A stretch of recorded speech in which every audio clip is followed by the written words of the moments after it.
One Punch Man Season 2 Episode 8 has finally released, as it was well over an hour late today for some reason. But I gotta say, it was a pretty good episode for the most part. I've got a couple little problems with it, but for the most part, it felt focused. The action was cool.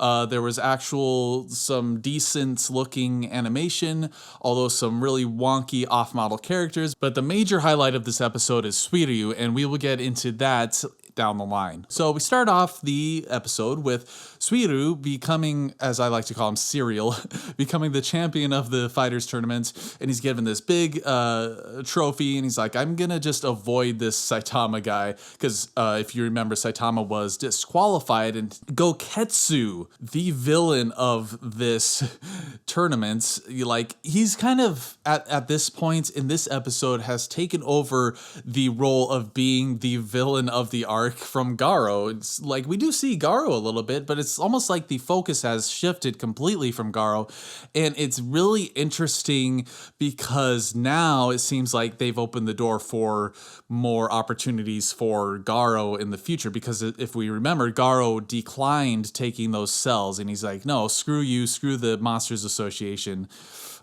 Which was very interesting. So I'm really looking forward to seeing if Goketsu and Garo face off against each other. So we see Metal Knight underground. Finally, we get to see, because that giant centipede monster dragged him down there.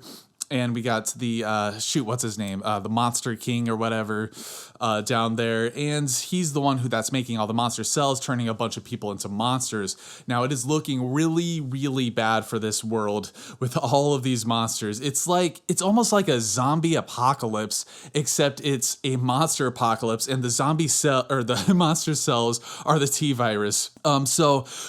Chose, who lost to Saitama earlier, takes the cells. Now, of course, this nerdy dude takes him, and he just got knocked out by Chose in regular form. So Chose, oh man, this is so cool. He takes the monster cells, and he turns into this devil dude, and he's so freaking cool looking, and he's super powerful. They make a point to show off how powerful these guys are after they take the cells, which is really gratifying, because then it gives kind of a scale for where they kind of should be in terms of power.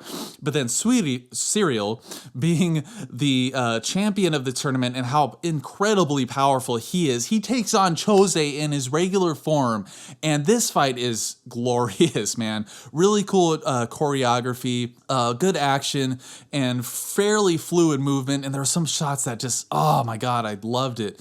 But then, of course, there's some shots that looked really wonky, especially when it comes to the character models looking really off-model. But that didn't actually bother me that much, because I feel like the direction in this episode was fairly on point, making everything flow a little bit better, especially when you compare it to the last couple of episodes where I feel like everything was just so rushed. And there was a few people in the comments of my last review who mentioned that the last episode really skipped a lot of stuff in the manga, and it makes me feel really bad that this manga is not getting the adaptation that it really deserves, But for the most part, I think this episode is a huge step up from the last couple of episodes.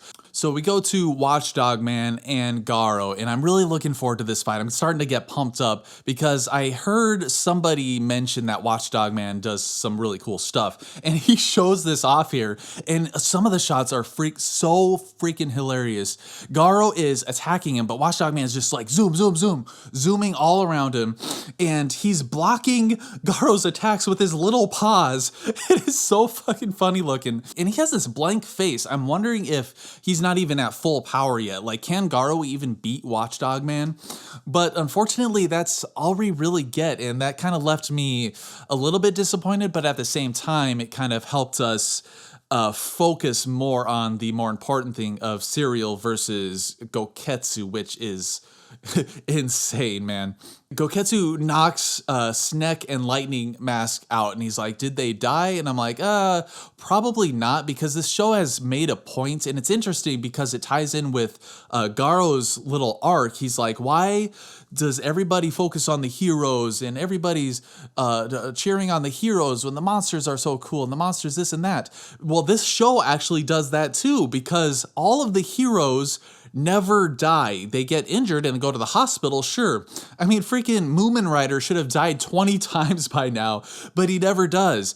And all of the monsters, or bad guys at least, they just die. Like, you look at Saitama from the first season, he just punches a monster and he blows into pieces. But then heroes who by all rights should have died just end up getting sent to the hospital. So I think that's really interesting. So Suiryu beats Chose, of course, which is a really cool fight. And it actually, you can feel the effort that Suiryu's putting into this. And so he beats him, he goes after Goketsu, and he's pounding on his face. And you know, okay, Suiryu's not going to beat this guy. And he doesn't. He just gets smacked down, and he just can't even scratch Goketsu. So this is really where the episode shines, I think, especially when it comes to Suiryu's arc, which I think was incredibly interesting and actually reminded me of Ten Shinhan from the 22nd Tenkaichi Budokai from Dragon Ball. And it's really cool, and it slowly shows his degradation and how confident he is to start with, but then he's in despair by the end.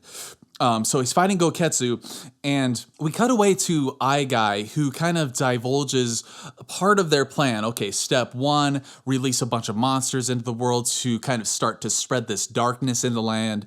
And then two, we'll kidnap this kid. And oh man, it's just giving you a little taste, a little sampling of their plan, but still making it a mystery. So I'm still interested to see what happens next with these guys.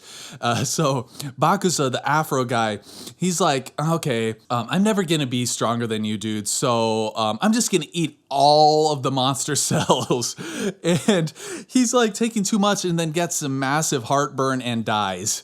But then later, Suiryu is such in despair, he starts to escape because Snack and Lightning Mask jump in. Now this really ties in very interestingly into his character arc, because before he was kind of arguing with Saitama about, what are heroes? They're nothing compared to martial artists. They're stupid. But now the light is finally shining into the hero's value. And Lightning Max and Snick, they jump in. They're not dead anymore. And they're like, we don't stand a chance against this guy, but this is what heroes do. We're gonna hold him off as long as we can so that you can escape. However, you don't see them get beat down. You just hear the sound effects, the crunchiness of the sound effects. But Suiryu still gets stopped by Bakuta. And this guy, I love his design. It's like he still has a familiar features from what he did look like. He's got forearms down. He's a lot bigger and like more hair, and he's monstrous. This guy has, as Goketsu says, he's like probably dragon level now. And this is really cool. And he starts beating the crap out of Suiryu. And this is when Suiryu starts to really become despaired, and he starts yelling out for heroes. And I feel like this is kind of a completion, or almost completing his character arc in finally kind of appreciating heroes and understanding what they stand for. And he's yelling out for a hero. And the dialogue here is so good. It's like, in the face of death, like, people will always reach out, no matter how small, to a ray of light, a beacon of hope that might save them from their situation. And then, boom, Saitama comes in. And where were you this entire time, dude? Were you taking this whole time just to get changed into your pajamas? If he were there, this whole episode probably would have been negated. So I'm kind of glad he wasn't there.